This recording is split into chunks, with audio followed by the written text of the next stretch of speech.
Assalamualaikum warahmatullahi wabarakatuh. Tribuners, tidak hanya terkenal sebagai daerah wisata, Bogor juga menyimpan jejak Islam yang tentunya sangat berpengaruh terhadap penyebaran agama Islam di Bogor.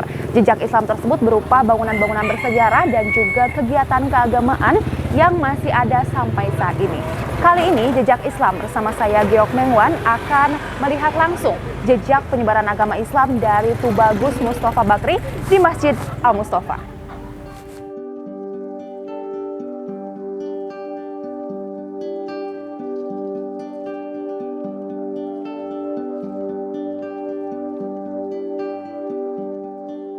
Masjid Al-Mustafa dibangun oleh Tubagus Mustafa Bakri. Tubagus Mustafa Bakri atau yang lebih dikenal dengan Tubagus Al-Mustafa merupakan salah satu tokoh penyebar agama Islam di kota Bogor. Tubagus Al-Mustafa merupakan keturunan dari Sunan Gunung Jati yang berasal dari Banten. Tidak sendiri, Tubagus Al-Mustafa ini menyebarkan agama Islam di kota Bogor bersama 3 sahabatnya dari Cirebon, yakni Raden Dita Manggala, Khoidir, dan Khoir.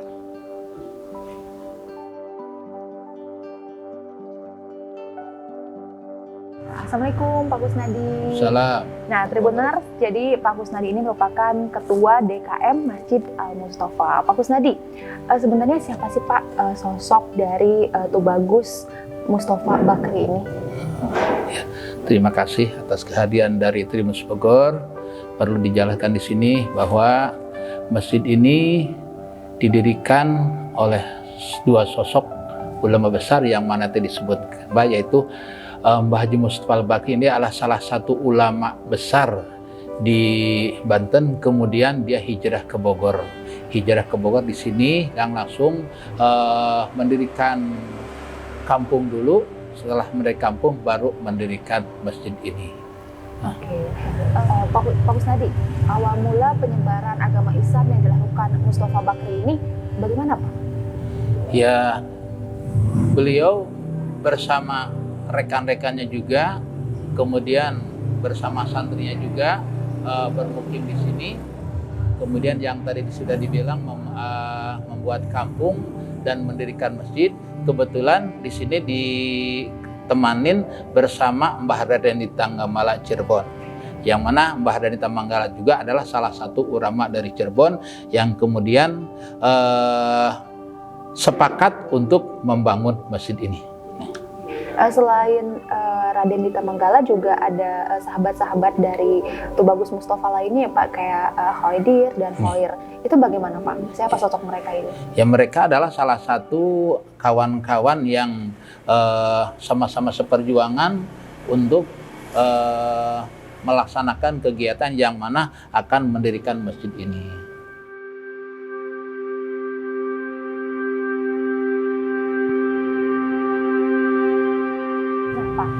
Jadi Tubagus Mustafa ini awalnya bikin kampung dulu, baru bangun masjid ya Pak ya? Iya, betul.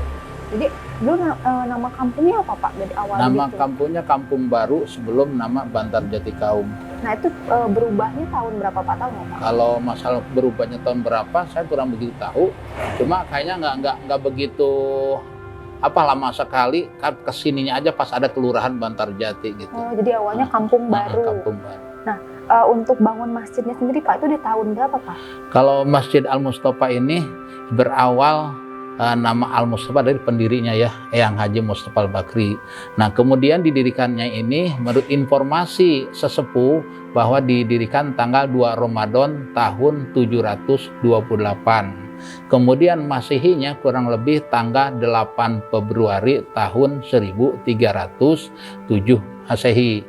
Cuma di sini ada perbedaan di begitu tulisan di papan informasi tertulis 1728 itu versi pemerintah. Kalau versi sepuh kami informasi kata 1000. Itu lebih lama lagi ya, ya. lebih dari 700 tahun. Iya, betul gitu. Oke. Nah, untuk penyebaran Islam yang dilakukan sama Mustafa Bakri ini bagaimana Pak? Mbah Haji Mustafa Bakri ini berawal ya mengajar di sini, kemudian ada santrinya dari mana-mana di sini membuat salah satu pondok juga ya, salah satu pondok. Emang ketika saya masih kecil pondoknya masih ada, cuma tidak di sini. Nah, kesepuhannya mempunyai keturunan yang kurang lebih 5 sekilo lah dari sini, cuma sekarang nggak ada. Sudah nggak ada nggak ada yang nerusinnya, jadi udah Berapa, hilang begitu terakhir saja. tahun berapa Pak itu pesantrennya? Pesan masih saya kecil tahun kira-kira 1980-an itu masih ada ya, masih ada malah santrinya. Cuma ketika kalau masalah zaman dulunya mas saya kurang begitu paham. Cuma dia Bang Haji Mustafa ini mempunyai pesantren, mempunyai santri yang kemudian santrinya yang meninggal ada makamnya di atas. Gitu. Jadi penyebarannya dengan cara bikin pesantren. Ya. Selain itu ada lagi nggak Pak selain bikin pesantren mungkin? Untuk sementara yang saya tahu hanya itu saja. Nah, untuk peninggalan dari Mustafa Bakri ini apa saja sih Pak? Peninggalan masjid, peninggalan sesepuh kami yang saat ini masih ada yaitu bisa dilihatnya Al-Quran dan air yang saat ini emang alhamdulillah belum pernah namanya surut di mana biarpun musim kemarau. Yang Al-Quran ini ditulis oleh anak Eyang Haji Mustafa Bakri yang namanya Mbah Hasan Arja, anak pertama dari Mbah Haji Mustafa Bakri. Oh, jadi ditulis tangan itu sama anaknya, bukan sama Mbah Haji Mustafa Bakri anaknya. Mbah Haji Mustafa Bakri sendiri, istilah dia karena mukim di Mekah, meninggalnya pun di Mekah. Gitu. Nah, selain itu apa lagi Pak? Ini di depan kita ini apa Pak? Termasuk peninggalan juga dari Mustafa Bakri. Ya, tulisan-tulisan yang ada ini, ya, yang ini adalah salah satu tulisan yang sudah diganti kertasnya. Yang mana tulisan-tulisan ini adalah salah satu warisan dari sepuh kami yang harus dibaca ketika bulan Ramadan, pas di waktu sholat tarawih. Setiap 4 rakaat 1 salam maka baca ini, nanti dibuka selain ya. Kemudian selanjutnya kitab suci kitab maulid ini ya, ini bisa dilihat kitab maulid ini, kita baca kitab maulid yang dari Syarofal Anam yang dibaca ketika di bulan Rabiul Awal atau di bulan maulid. Di sini kegiatan maulid ini 3 kali ya di Masjid Al-Mustafa ini, sejak dari dulu sampai ini tidak boleh dirubah. Mulai tanggal 1 Rabiul Awal, tanggal 12 Rabiul Awal, dan tanggal terakhir ya 30 Rabiul Awal. Ini harus tidak boleh dihilangkan. Adapun bacaan-bacaannya ya mungkin kita berpedoman ke kitab maulid ini. Kitab maulid ini sejak bapak saya beli ini tahun 1956 ini. Nanti bisa dilihat saja. Jadi ini peninggalan dari bapaknya. Ya, dari silsilah dari dulu, kemudian cuma bapak sini beli tahun 1956. Ada ritual-ritual lain yang ketika bulan Maulid yang perlu dijelaskan di sini. Bapak pun informasi dari orang tua bahwa setiap bulan Rabiul Awal ini dari gang depan sampai ke tempat masjid ini, setiap bulan Rabiul Awal ini selalu diadakan ritual. Kalau yang zaman dulu mah dipajang keris benda-benda pusaka sampai ke sini. Zaman dahulunya. Kemudian itu sudah tidak ada saat ini mah. Diganti. Udah nggak ada. Kemudian diganti sama makanan-makanan. Makanan yang bahasa dulunya ada istilah pakai dongdang. Ya, dongdang nggak? Nggak tahu ya nggak ya dongdang. Ya, pakai dongdang itu isinya dipikul tapi di tengahnya makanan.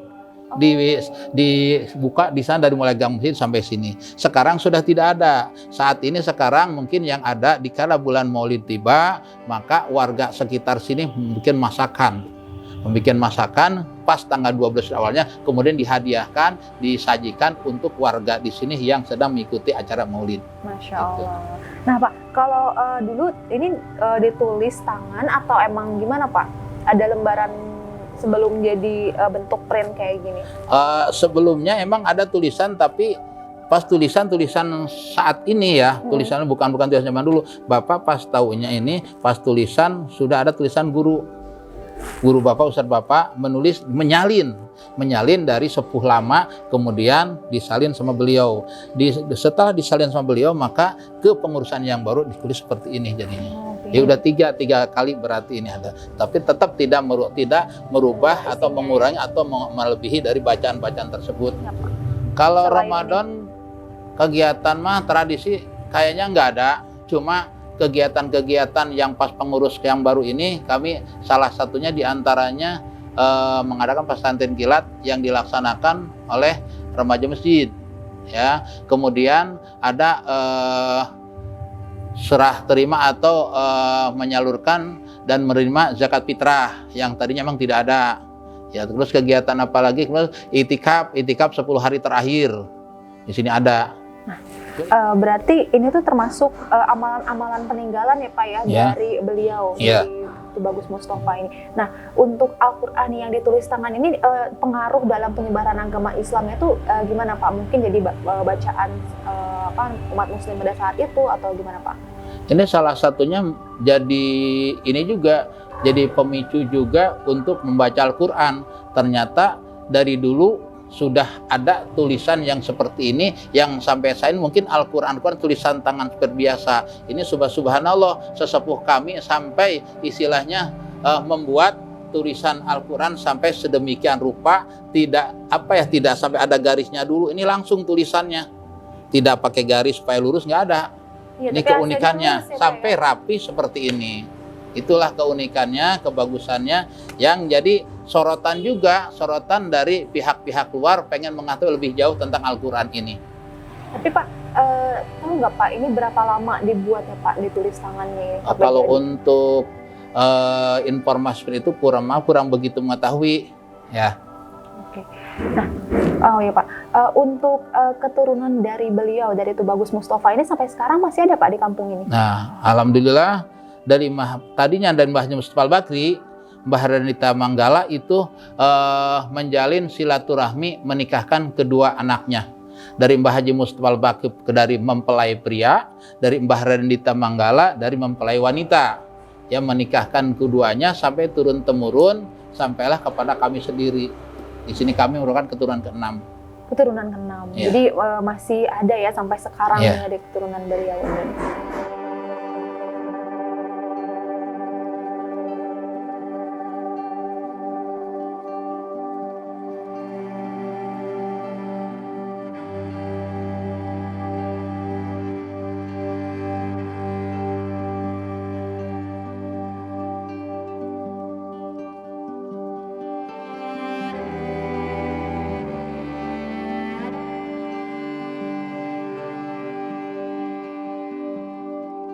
Pak, ini kan awalnya dibangun tahun 1300-an ya Pak ya? Yeah. Nah, saat itu desain arsitekturnya tuh khas mana sih Pak? Ada yang bilang katanya perpaduan Cirebon, Bogor. Kalau perpaduan Cirebon maksudnya yang itu teh, yang di luar, yang tadi ya, yang ada tangga seperti itu. Ya, kalau masa berikut yang di dalam dulu informasi dari paman ini ada 9 tuh di sini maksudnya. Oh. Ya, 3. Cuma beda ini aja sekarang, beda apa? Beda bentuk aja. 1 2 3 3 1 2 3 6. Di sini 3 lagi. 1 2 jadi 9 wali itu ada di sini. Itu yang tadinya awalnya tihangnya di tengah. Dikarenakan ada yang menyumbang ini, ya yang tengahnya diubah supaya bisa masuk gitu. Tapi bentukannya hampir sama kayak gini ya Pak? Ya, bentuknya gitu sama sih. Ada 2, cuma ada tiang tengah dulunya. Iya, karena ada 2 gitu ya Pak ya? Kayak gini dulu mah nih teh. Nah, cuma diperbaiki lagi agak bagusan lah gitu. Iya, Terus, tiangnya Pak, kan katanya tiangnya ini awalnya ada filosofisnya yang 9 wali songo katanya. Kan ini banyak ada perubahan ya Pak ya? Iya, cuma ini pas saya tahunya udah beginiin sih. Jadi kurang begitu tahu.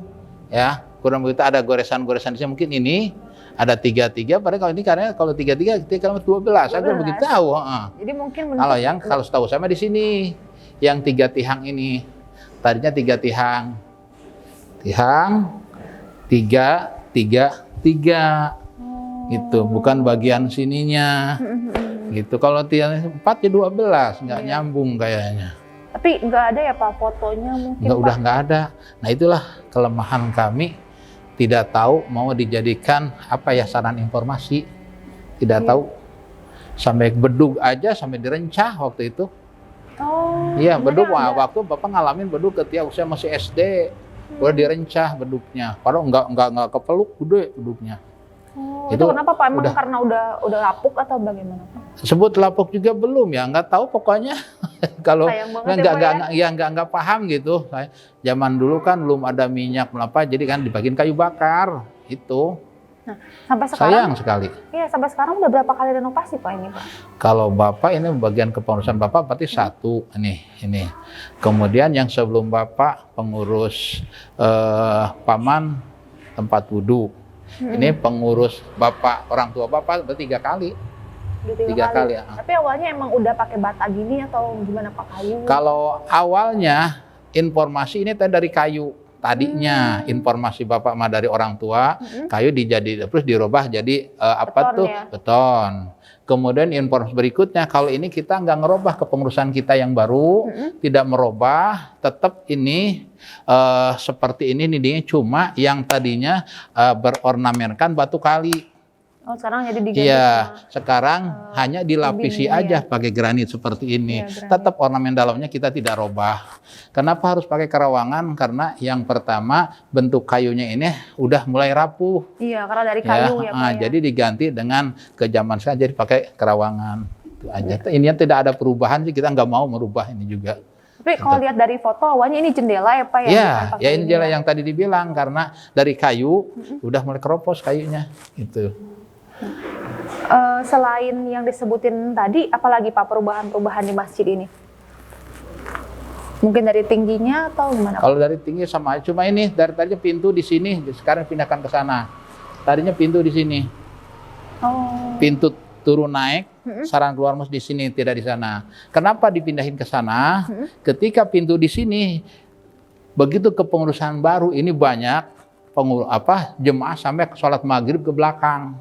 Oh. Jadi ketika kalau pintu di sini susah ya lewatnya ya. Orang susah jadi ngelewati orang sholat. Iya, ya jadi terpaksa ini ditutup, gantilah di situ pintunya gitu aja. Untuk luasnya sendiri Pak, awalnya segimana Pak luasnya? Ini kan penambahan ya Pak ya ke sananya tuh. Untuk secara area utamanya hanya sampai sini nih. Sampai tenda ini. Yang mana jendela ini, pintu ini tadinya ya berbentuk kayu. Zaman dulu masih ingat Bapak nih. Ini kayu, jadi kayak pintunya gimana sih? Zaman dulu ada kayak sekat-sekat gitu kayunya tidak ada unsur kaca, kayu semua aja. Jadi bukanya setengah-setengah. Oh iya gitu. Tahu. Yang ada ya gitu. Oh, iya. Terus ini juga jendela juga begitu sama. Jendela pas dirobahnya pas banget orang tua Bapak. Kalau jendela pas kayu ya. Nah tadinya mah kayu murni, bukan kayu ada apanya, ada kacanya nggak ada. Pokoknya kayu semua. Ini karena pas dibeginikan, pintunya kecil. Ketika habis sholat Jumat bubar, berjubel di sini. Gitu. Ini pas orang tua Bapak yang bongkar ininya. Sampai sini aja. Jadi sininya pelataran bagi orang yang ketinggalan sholat malam. Ini kalau sudah malam di ruang utama segini aja ke sana. Nah, pembangunannya juga ada yang dibangun di atas ya Pak ya? Ada. Di sini dapat bantuan dari Arab Saudi sampai sini mani. Di Arab Saudi awalnya mah jadi ada warga di sini yang hijrah ke sana, kerja di sana, kemudian dipercaya sama majikannya disuruh membuat masjid di sini. Jadi bukan membuat tapi hanya menambahkan saja. Nah sekarang pihak pengurus baru tinggal melanjutkan yang ke atas ini. Mau lihat ke atas memang nggak? Yuk.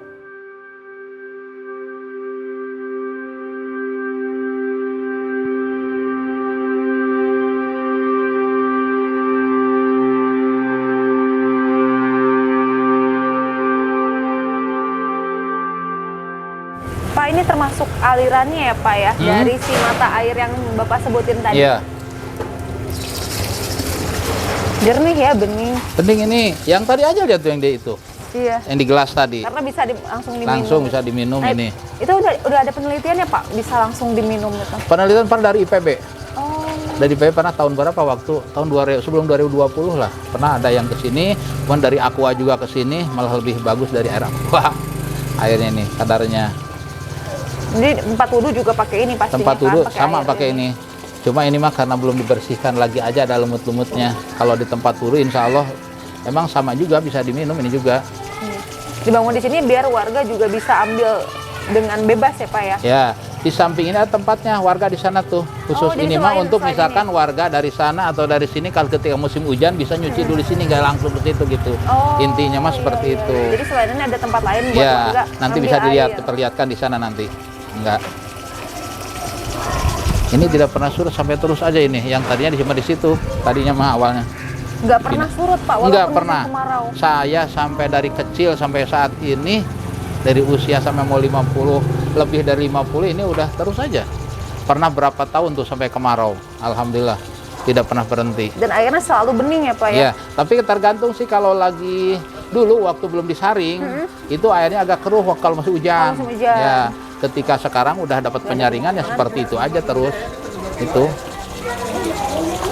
Beberapa bulan yang lalu pernah 3 hari dari PAM mengalami kerusakan. Ini alhamdulillah bisa dimanfaatkan sampai 3 hari antri ke sini yang ambil airnya.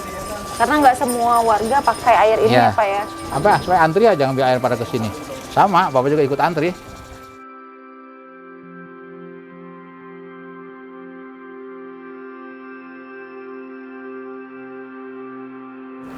Tribuners, itulah pembahasan soal Masjid Al-Mustafa yang ada di Kelurahan Bantarjati, Kecamatan Bogor Utara, Kota Bogor. Sekian Jejak Islam kali ini, saya Giok Mengwan, pamit. Wassalamualaikum warahmatullahi wabarakatuh.